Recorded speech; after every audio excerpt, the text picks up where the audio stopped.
Vamos a proseguir con la tercera parte de la unidad 3, fuentes ópticas, con el tema de electroluminiscencia de la unión PN.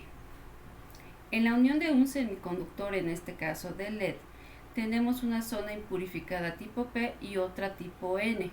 En el medio de ellas vamos a tener una zona dieléctrica de portadores llamada zona de transición. Cuando no hay polarización, es decir, cuando no hay energía suministrada al semiconductor, existe un campo eléctrico en esta zona que impide que los electrones se recombinen. A esta zona se le llama barrera de potencial. De esta forma, vemos que aparece aquí la banda de conducción, la banda de valencia y la zona prohibida representada por EG. También vemos la región tipo P y la región tipo N separadas por la región de transición. Y aparece aquí también la barrera de potencial, que es la que impide que haya recombinación espontánea en ausencia de energía. Únicamente al polarizar directamente nuestro semiconductor, saturamos la zona tipo P y esto reduce la barrera de potencial hasta tal punto que comienzan las recombinaciones y por lo tanto la emisión de fotones. Cuando ocurre esta polarización, haciendo más positiva la región P, entonces desaparece la barrera de potencial. Al generarse las recombinaciones, sabemos que tenemos que tener un semiconductor de transición directa de banda sin defectos cristalinos para que las recombinaciones se den en forma radiativa, más o menos de un 87% en el caso del arseniuro de galio. Entonces vamos a tener que la energía del fotón o bien la energía de la banda prohibida es igual, estará en función de la constante de Planck por la frecuencia, como ya habíamos visto, o bien Hc sobre lambda. Los portadores que se recombinan son suministrados por la fuente y constituyen la corriente directa del diodo, del LED. El voltaje aplicado es muy cercano al voltaje de la barrera de potencial. Podemos representarlo de esta forma. Aquí aparece E, que corresponde a la carga del electrón, dado que EG se proporciona en electronvolts, donde E es la carga del electrón igual a 1.6 por 10 a la menos 19 coulombs. Si este es el caso, cuando EG se representa en electronvolt, podemos decir que el voltaje suministrado es igual a la energía de la zona prohibida. Por lo tanto, mi flujo de energía interna, PI, será igual a N subíndice P, donde este es el número de fotones producidos, multiplicado por EG, o bien la eficiencia cuántica interna multiplicada por la corriente, por la constante de Planck y la velocidad de la luz, y dividido entre la carga del electrón por la longitud de onda. También podemos ver el número de electrones de esta forma, corriente sobre carga, o el número de fotones, que es eficiencia cuántica por el número de electrones. En este ejemplo tenemos nuevamente al LED de arseniuro de galio, que tiene un 87% de eficiencia cuántica y la longitud de su banda prohibida, es decir, la energía de la zona prohibida, es de 1.43 electronvolt. Nos proporcionan una corriente de 100 mA y preguntan el flujo energético y el voltaje aplicado. Simplemente aplicamos la fórmula que ya tenemos, donde encontramos un flujo energético interno de 124 miliwatts. Y como ya habíamos dicho, el voltaje se asemeja mucho a la energía de la zona prohibida, por lo tanto, serán también 1.43 volts. Otro parámetro que aparece aquí es el rendimiento interno, representado por R subíndice I. El rendimiento interno del LED se define como la relación entre el flujo energético interno y la potencia disipada por el diodo, de esta forma. La potencia es un voltaje por una corriente, de ahí que podamos sustituirlo de esta forma como aparece en la diapositiva. Sabemos que el voltaje se puede aproximar a la energía de la zona prohibida en función de la carga del electrón, puesto que Eg se encuentra en electronvolts. Si esto es así, entonces podemos decir que el rendimiento interno es igual a la eficiencia cuántica interna. Vamos a verlo. En este ejemplo tenemos nuevamente el LED de arseniuro de galio del ejemplo anterior y encontramos que efectivamente el rendimiento interno es del 87%. Por lo tanto, comprobamos esa igualdad.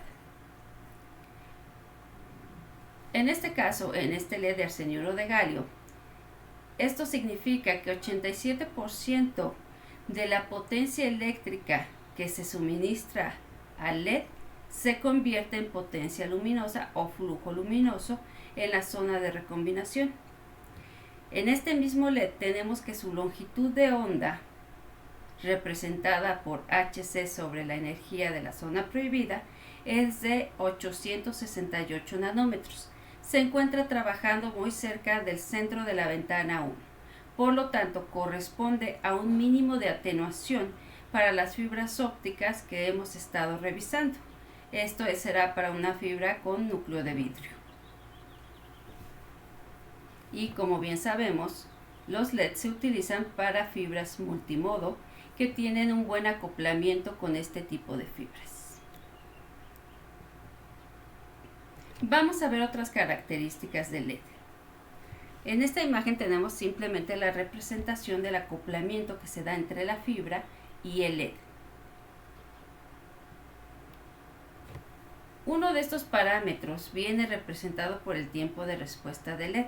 Es necesario que este dispositivo tenga un tiempo de respuesta rápido. Va a depender del flujo energético total y la corriente que se inyecta. Esta corriente varía en función del tiempo.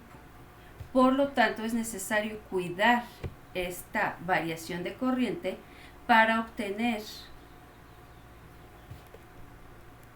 un tiempo de respuesta lo suficientemente rápido en el semiconductor. También va a depender de tau R, que es el tiempo de vida radiativo, es decir, el tiempo que le toma a los electrones completar un salto completo y emitir un fotón.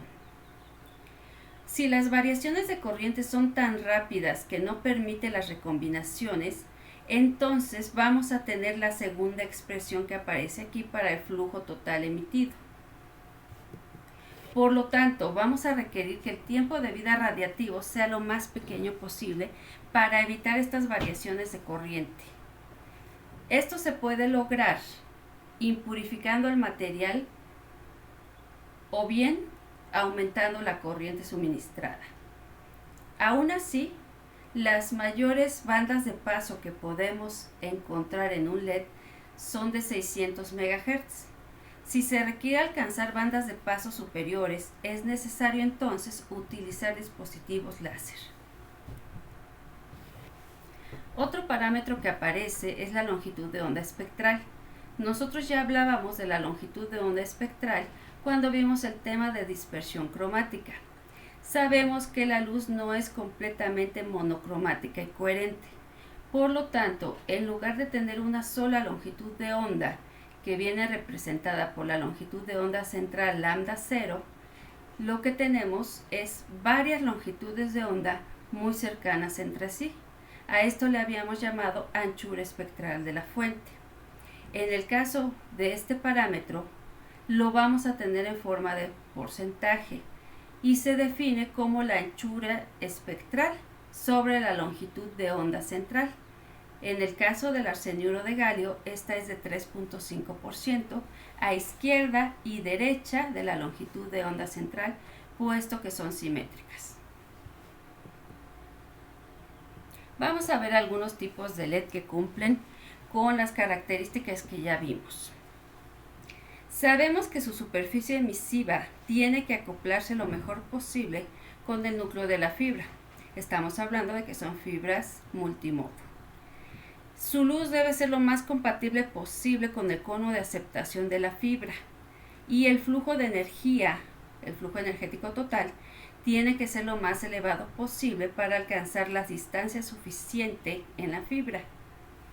Bajo estos criterios vamos a tener diferentes tipos de LED que cumplen con estos requisitos. Por ejemplo, este es un LED de superficie emisiva reducida.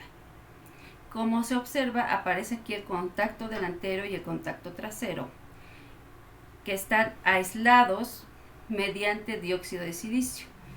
Aunque el sílice no es un buen semiconductor para fabricar fuentes de luz, sí es un buen aislante y se lo utiliza para aislar el contacto trasero de la región activa. La región activa es donde se generan las recombinaciones y por lo tanto la emisión de luz. En este caso, si observan, el contacto delantero permite el acercamiento de la fibra óptica para que esté más cerca de la región activa, aunque a pesar de esto, la región activa sigue siendo más grande que el núcleo de la fibra. Por lo tanto, el acoplamiento no va a ser tan óptimo. Otro tipo de LED es el de estructura invertida. En este caso, la región activa se encuentra mucho más atrás, pero también es mucho más pequeña que en el caso anterior. Nuevamente tenemos los contactos delanteros que permiten el acercamiento de la fibra óptica. Como es más pequeña esta región activa, el acoplamiento se da de mejor manera que en el LED anterior. Otro tipo de LED que tiene un mejor desempeño es este. Tiene la estructura invertida y además un surco. Además del espacio entre los contactos delanteros, este tipo de LED tiene un surco que acerca a la fibra a la región activa. Esto va a permitir que el acoplamiento entre el cono de aceptación de la fibra y la región emisiva se dé casi al 100%. Como ven, están muy cerca el uno del otro. Por lo tanto, el cono de aceptación de la fibra va a captar casi completamente la luz emitida por este tipo de LEDs. Y por último tenemos el LED hemisférico. En este tipo de LEDs tiene esa cúpula de arseniuro de galio mezclado con aluminio que permite una mayor intensidad en la luz. La región activa también es muy pequeña. Se espera que en este LED se dé un mejor acoplamiento entre la región activa y el cono de aceptación de la fibra. En este caso no tenemos surcos, pero la esfera o semiesfera que aparece aquí permite una amplificación de la luz que se está generando en la zona activa. Por lo tanto, deberíamos tener mayor intensidad de la luz suministrada por el semiconductor.